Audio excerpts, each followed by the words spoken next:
मेरा नाम प्रिया कुमारी है। मैं जे कॉलेज की छात्रा हूँ, भिंडुकरिया कोडरमा। ये video awareness about cyber crime है और साइबर क्राइम से रिलेटेड क्या सुरक्षा हम लोग को बरतना चाहिए और उसके लिए क्या सिक्योरिटी टिप्स होता है उसके बारे में बताने जा रहे हैं। अंडर ग्रेजुएट की छात्रा हूँ। ये साइबर क्राइम से रिलेटेड हम लोग को जागरूकता के लिए बताने के लिए ये कार्यक्रम मैंने रखा है। मैं ये बताऊंगी कि साइबर क्राइम से होने वाले जो अपराध है उससे हम कैसे बच सकते हैं, और जब साइबर क्राइम अगर किसी के साथ हो जाता है किसी भी तरह का, या वो धोखाधड़ी है या किसी भी तरह का धोखाधड़ी है, तो इससे हम लोग कैसे बचेंगे। अगर हम लोग को पुलिस स्टेशन में जाके रिपोर्ट लिखना है तो उसके लिए कैसे रिपोर्ट लिखेंगे, या फिर अगर रिपोर्ट लिखना है तो उसके लिए कैसे लिखेंगे। सबसे पहले अगर कोई ईमेल अगर हम लोग के पास आता है अननोन ईमेल, तो उस ईमेल का जो आता है ना तो उसको हम लोग को क्लिक नहीं करना रहता है, क्योंकि अगर उसमें कोई तरह का मैलवेयर होता है तो वो हमारे सिस्टम में आ जाता है और वो क्या करता है, एक तरह से जासूस की तरह रहता है हम लोग का फोन। तो वो जासूसी करेगा और जो भी हम लोग का जो भी कॉन्फिडेंशियल जो भी गोपनीय जो हम लोग के पास जो भी इंफॉर्मेशन रहेगा ना वो किसी तीसरे इंसान तक भी जाएगा। मेरे पास तो रहेगा नहीं, किसी तीसरे तक भी जाएगा। जैसे ये मेरा जो ईमेल अकाउंट है इसमें जो ये है, अगर हमको कोई भी ईमेल आया तो इसको हमको क्लिक करके नहीं करना है। अगर अननोन जगह से आया है और ये बता रहा है कि हमको OTP दीजिए या बैंक से रिलेटेड हमको कोई विवरण देना है, इसके भी अगर आया है, या फिर आपको लॉटरी मिल रहा है या फिर आपको जॉब के लिए दे रहा है, आपको लगता है कि ये कोई तरह का फ्रॉड है, तो उसको ऐसा क्लिक करके नहीं देखना है, उसको ऊपर से देखना है। उसके बाद उसको गूगल में जाके सर्च करना है, ठीक है, कि वो सही जगह से आया है कि नहीं। और इसको चेक करने का तरीका होता है, जैसे कभी कभी होता है लिखने का अंदाज से पता चल जाता है। जैसे यहाँ पर DAY जो लिखाता है ना, उसमें A जो है वो जो कीबोर्ड होता है उसमें अलग तरीका से वो टाइप दिखाता है, और जब वो कहीं से अगर स्पैम वगैरह रहता है या फ्रॉड का कहीं का रहता है तो वो अलग तरीका से लिखा हुआ रहता है। वो आप जब मोबाइल में काम कीजिएगा ना तो आपको इसका डिटेल पता चल जाएगा कि वो सही जगह का है या नहीं। ऐसे तो हम बहुत सारी चीज़ को बताएंगे, लेकिन फिर भी आप अपने से भी जान सकते हैं। कोई अगर आपसे कोई जानकारी मांगता है, अगर कोई आपको कॉल करता है कि हम बैंक से बोल रहे हैं या किसी कंपनी से बोल रहे हैं, आपका अकाउंट है अप टू डेट करना है या आपका अकाउंट ये ब्लॉक हो गया है, ये डाटा दीजिए, कभी भी किसी को भी आधार कार्ड का जो नंबर है 12 डिजिट का नहीं देना है। और अब तो ये भी हो गया है कि 12 डिजिट नंबर किसी को नहीं देना है, बस जो लास्ट 4 डिजिट होता है ना वही देना रहता है। लेकिन वो 4 डिजिट हम कैसे देंगे, इसके लिए भी ये है कि जो डिजी लॉकर हम लोग के पास होता है एप्लीकेशन, वो डिजी लॉकर में जब हम लोग कोई भी चीज़ अपलोड कर देते हैं ना, कोई भी जो डाटा हम लोग का रहता है उसमें रेसिडेंटल वगैरह जो रहता है ना उसको अपलोड करने का देता है, या फिर आप लोग वैक्सीन लिए होंगे वो भी डिजी लॉकर में डिजिटल फॉर्म में स्टोर हम लोग करके रख सकते हैं। तो उसको जब आप स्टोर करके रखिएगा ना तो वो 4 डिजिट का दिखाएगा, तो उसका एक PDF निकाल लीजिएगा और अब उसी PDF को जब आधार कार्ड का जब जीरोक्स तो मांगता है ना तो उसी को दीजिएगा। जिन्हें कि पूरा है तो आधार कार्ड का जो आप लोग के पास कार्ड होगा वहाँ पर जाते हैं तो पूरा कार्ड दे करके ना आप लोग को स्कैन करा के फिर आप किसी को देते हैं। वैसे अब नहीं करना है, क्योंकि किसी भी दुकानदार को ये हक नहीं है, बैंक को किसी को भी हक नहीं कि 12 डिजिट का आधार कार्ड का नंबर आपसे ले। इसके लिए मैंने इसको सेव करके रखा है, मेरा जो आधार कार्ड का है। तो देखिए तो सेव किया तो देखिए लास्ट 4 डिजिट दिख रहा है। हाँ, मेरे जो आधार का जो लास्ट 4 डिजिट है ना बस वही दिख रहा है, बाकी तो हाइड हो चुका है। ये इसी के लिए ताकि आप साइबर फ्रॉड से बच सके, क्योंकि आप लोगों को पता होगा कि बैंक खाता आधार कार्ड से जुड़ा हुआ रहता है, और बैंक खाता और जब ये भी हो गया है कि जो फिंगरप्रिंट है हम लोग का थंब इम्प्रेशन, इससे आप क्लिक कीजिएगा और उसी से आपका ट्रांजेक्शन हो जाएगा। तो वो वाला ट्रांजेक्शन मत चालू कीजिए, क्योंकि उससे बहुत ज़्यादा साइबर फ्रॉड हो रहा है। तो अभी जो 6 डिजिट पिन वाला जो करते हैं, ऑनलाइन जो ट्रांजेक्शन जो करते हैं, तो 6 डिजिट जो पिन वाला है उसी से कीजिए, ताकि आपका फ्रॉड होने से आप बच सकें। और अगर और किसी कोई अगर आदमी OTP मांगता है, OTP कभी भी नहीं किसी को शेयर कीजिए, क्योंकि अगर कोई आपका ईमेल पासवर्ड ले भी लेता है तो अगर आप OTP दे देते हैं तो वो सोने से सुहागा उसके लिए हो जाता है, क्योंकि आप ईमेल पासवर्ड दे दिए, OTP तो आपका मोबाइल पे आ रहा है तो वो दे दिए तो आप पूरा तरह से उसमें है तो वो फ्रॉड में आप सारा जानकारी सुनिए। हाँ, और UPI जो पिन है वो जब किसी से पैसा जब देना रहता है तब देना नहीं होता, किसी को पैसा आपका अकाउंट हम इतना पैसा ट्रांसफर कर देंगे, आप हमको अपना UPI पिन दीजिए, कभी मत दीजिएगा। सिम कार्ड का जो सिम कार्ड है, सिम कार्ड से फ्रॉड होता है। सिम कार्ड का क्या करता है, उसका डुप्लीकेट बना दिया जाता है और उससे क्या करता है वो नंबर है तो वो रख लेता है, कोई भी चीज़ आएगा नोटिफिकेशन वो अपना सारा उसी का मोबाइल से आ रहा है। आपको फाइनेंशियल इंफॉर्मेशन नोटिफिकेशन आया आपको और उसी के पास चला गया तो सारा चीज़ वही आपके लिए तो नाम का सिम कार्ड हो गया, वो तो सारा रखवाली और हकदार तो वही हो गया है ना। इसीलिए जब भी कहीं भी सिम कार्ड खरीदिए तो ध्यान रखिए कि कोई भी अननोन मतलब नया जगह का नहीं खरीदिए, जान पहचान को आसपास अपना जहाँ रहते हैं वहीं से खरीदिए। कहीं पे भी चार्ज करना हो, मोबाइल जो चार्ज करते हैं लोग, तो मोबाइल चार्ज रेलवे स्टेशन वगैरह पे एकदम मत कीजिए, जो भी सार्वजनिक जगह है रेलवे स्टेशन या फिर मॉल वगैरह, क्योंकि वहाँ पे जो होता है क्या ना, जो हमारे वाले डाटा होता है जब हम लोग जैसे चार्ज को घुसाते हैं ना तो हमारा डाटा सारा वो निकल के चला जाता है वो केबल में, और वो थर्ड जो वहाँ पे जो रहता है ना, और रेलवे स्टेशन में बहुत ज़्यादा ये फ्रॉड हो रहा है, क्योंकि लगा देता है वहाँ सिस्टम में एक डिवाइस, वो क्या करता है आपका डाटा को ले आता है, आपको लग रहा है कि डाटा ही नहीं जा रहा है, लेकिन उससे क्या होता है ना आपका ज़िंदगी को भी वो मतलब कि खतरा में डाल सकता है और आपको वित्तीय हानि भी कर सकता है, बहुत तरह का मतलब कर सकता है। इसीलिए रेलवे स्टेशन पे तो नहीं करें। अब क्या अगर फिर बोलेंगे कि रेलवे स्टेशन में नहीं करेंगे तो कैसे कर सकते हैं, जब कभी अननोन जगह पे कहीं जाइए तो मोबाइल दुकान में होता है एक केबल चार्ज करने का पैसा देता है, कुछ पैसे में चार्ज किया जा सकता है, लेकिन दुकान भी ऐसा नहीं होना चाहिए कि नया जगह खरीदे, कहीं भी सिनेमा हॉल के पास में भी नहीं करना चाहिए, वो भी सार्वजनिक जगह है, वहाँ पर भी मोबाइल केबल वगैरह से चार्ज नहीं करना है। कहीं पे भी जो फ्री वाईफाई है नहीं यूज़ करना, क्योंकि उस दिया ही है उसने मैनुअल घुसा करके, वो चाह रहे हैं कि आप यूज़ कीजिए, आप यूज़ कीजिएगा, आपका जो सिस्टम है वो उसके कंट्रोल में आ जाएगा, अब वो जो चाहे वो कर सकता है। उसके लिए हम लोग को बोला गया है कि आप लोग 2 फैक्टर ऑथेंटिकेशन कर सकते हैं। उसके लिए गूगल है, गूगल प्ले स्टोर, वहाँ से एक ऐप आता है गूगल ऑथेंटिकेटर नाम से, वो जब डाउनलोड कीजिएगा उसके बाद फिर सेटिंग में जा करके उसको है सो इंस्टॉल करके और फिर 2 फैक्टर ऑथेंटिकेशन आप ऑन कर सकते हैं।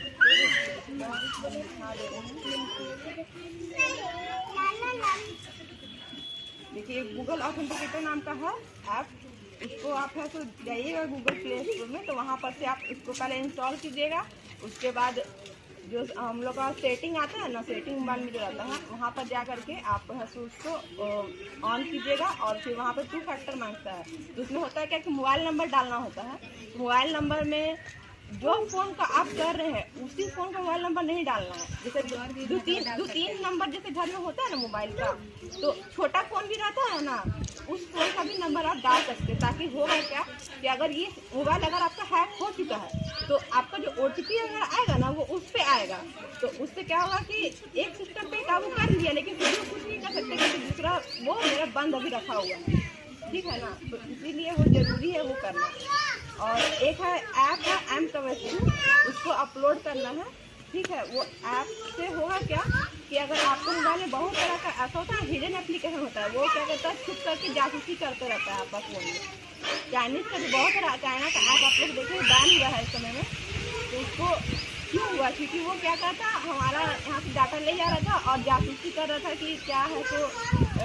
क्या इन्फॉर्मेशन है, तो उसके लिए जो ऐप आप लोग जब इंस्टॉल कीजिएगा, ठीक है ना, उसमें इस तरह का ये इसमें जो पोटेंशियल मैनेजमेंट ऐप है इसको 0 करना, अगर ये इसके अंदर अगर 5, 6, 10 जो भी ऐप होगा इसको हटाना है, हाँ इसको अनइंस्टॉल करना है, जाकर गूगल प्ले में जा करके अनइंस्टॉल करना है। उसके बाद आएगा ये पोटेंशियल बनाना ऐप। लेकिन जो ऐप्स है इसमें जो ऐप ज़्यादा जरूरी है उसी को रहने देना है, बाकी को हटाना, उसको भी अनइंस्टॉल करना है। फिर हिडन ऐप्स है उसको भी हटाना है, जो मिसकंफिगर होते हैं इसको भी हटाना है। अगर इसके अंदर जो भी ऐप आ रहा होगा, क्योंकि वो क्या करता है, जासूस, एक तरह का जासूस होता है, वो जासूसी करते रहता है। और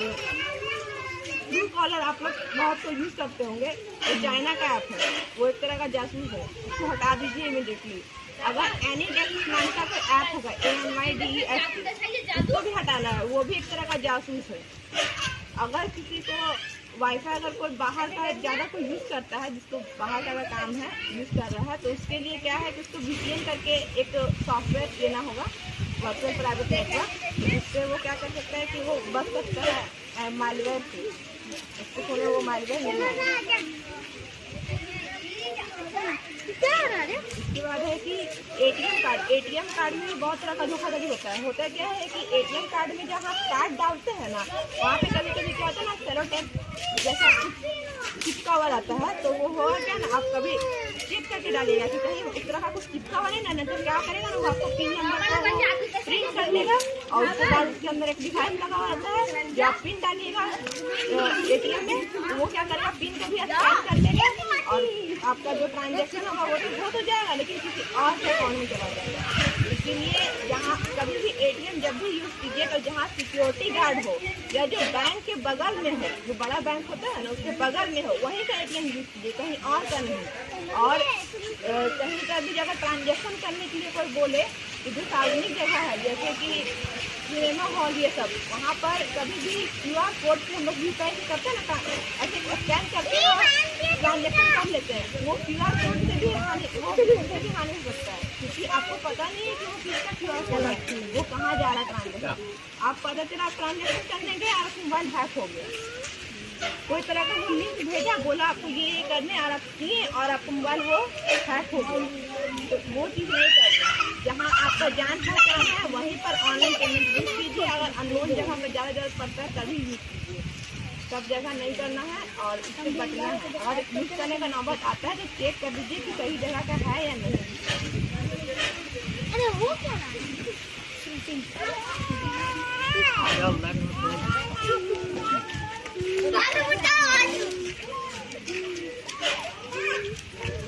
ईमेल या SMS लिंक आता है तो उसको लिंक में पहले क्लिक नहीं करना और ना ही उसको डाउनलोड करना। कोई भी अब तो ज़्यादातर हो गया व्हाट्सएप पे बहुत तरह का मतलब कि आता है लिंक, तो तुम फॉरवर्ड किया, फॉरवर्ड करते गया बहुत दूर तक चला जाता है। अब कोविड के टाइम तो बहुत ज़्यादा इस तरह का हो रहा है, तो वो चीज़ से बचना है। कोई भी चीज़ अगर फॉरवर्ड करे, आपका अगर नोन आदमी भी अगर कोई जाना पहचाना आदमी भी अगर फॉरवर्ड कर रहा है ना, तो आप ऊपर का जो रहता है ना उसको पहले है तो गूगल में जाके चेक कीजिए कि वो सही जगह का है या नहीं, ठीक है ना। जो भी लिखा हुआ रहता है ना उसको गूगल में जाकर के आप लिखिएगा और जब चेक कीजिएगा तो आपको पता चल जाएगा कि वो सही जगह का है या नहीं, तब जाकर के उस लिंक को आप क्लिक करके डाउनलोड कीजिए, नहीं करना।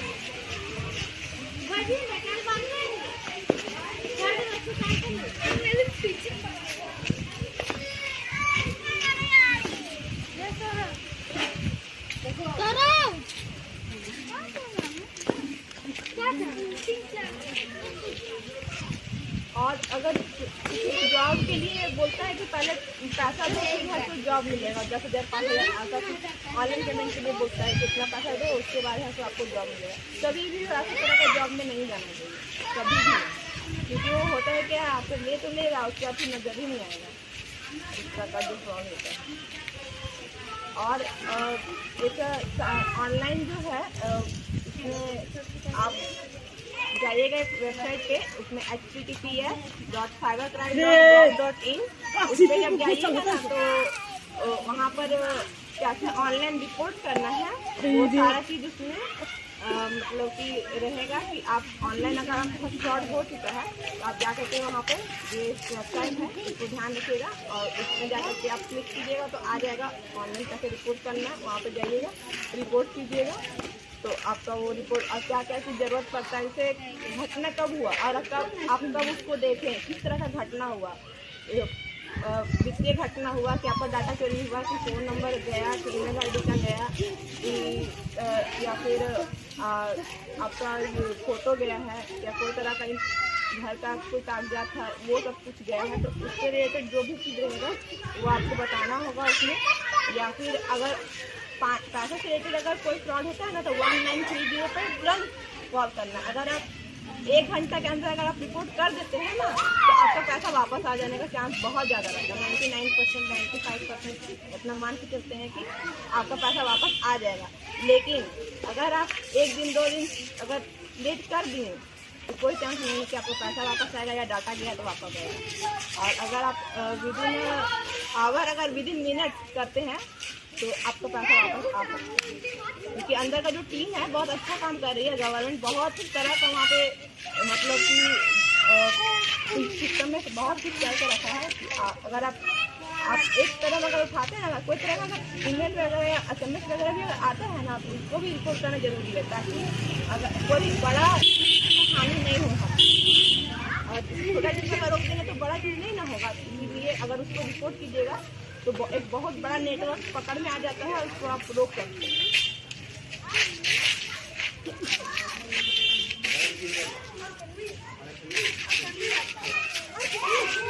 और ऑनलाइन ऑनलाइन सब जगह सामान नहीं खरीदना चाहिए। बहुत तरह का वेबसाइट बहुत होता है, क्या दिखाता है कि मेरे पास ये सामान है, इतना ये है वो है, लेकिन बहुत जगह का डुप्लीकेट होता है। कुछ जैसे अमेजोन वगैरह का ही होता है ना, तो उसमें बड़ा बड़ी कंपनी होता है ना, उसका डुप्लीकेट ये बना के रखता है कि ताकि जो जिसको नहीं पता है वो उसका झांसा में आ जाता है। इसलिए कोशिश कीजिए कि अपना आसपास के जगह से ही सामान खरीदें। ऑनलाइन जिसको आता है उससे आप खरीदवा लीजिए, या फिर उससे आप सीख लीजिए। लेकिन अगर नहीं आता है तो खुद से ट्राई नहीं कीजिएगा। उससे जान लीजिए कि क्या वेबसाइट होता है, कैसे करना होता है, नहीं करना होता है, वो बता देगा। नहीं करना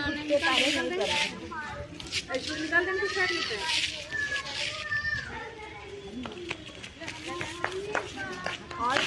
ये चैरिटी करके पैसा किसी को आता है, किसी जरूरतमंद के लिए आप कोविड टाइम में बहुत हो रहा था, किसी को आप चाहते हैं अगर आपको ज़्यादा पैसा तो आप दान करिए। उस तरह का बहुत तरह का होता है कि वो लेता है तो आपसे मांगेगा कि आपका बैंक अकाउंट नंबर क्या है, और भी सभी संगठन में मतलब देना चाहिए ऑनलाइन। जब आप किसी को जानते हैं पर्सनली तभी उसको देना है, नहीं तो नहीं।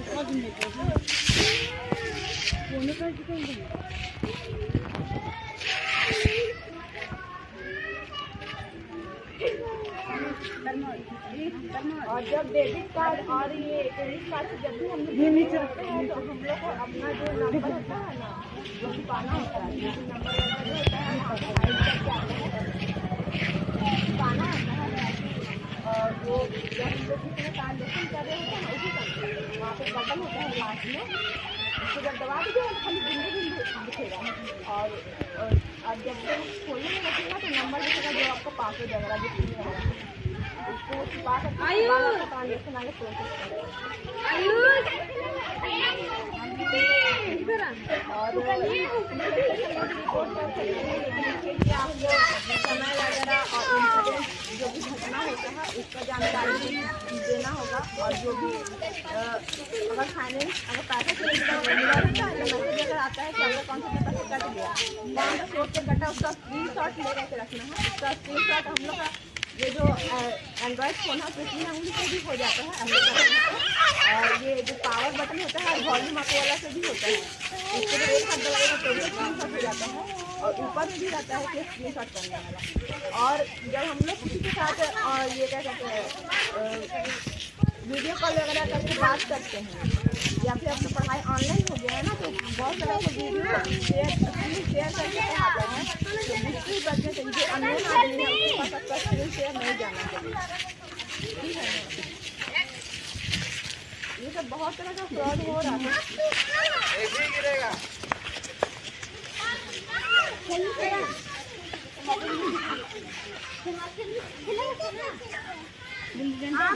तू पहले बार खेला तू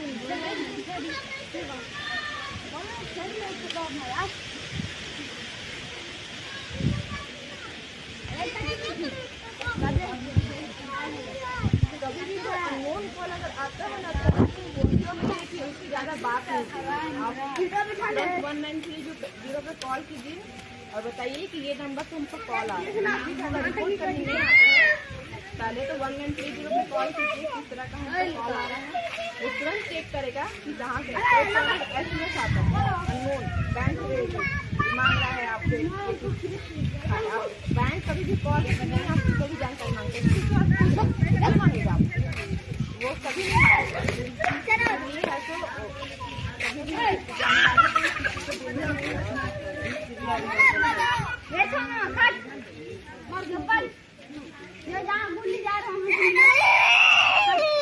भी आज के लिए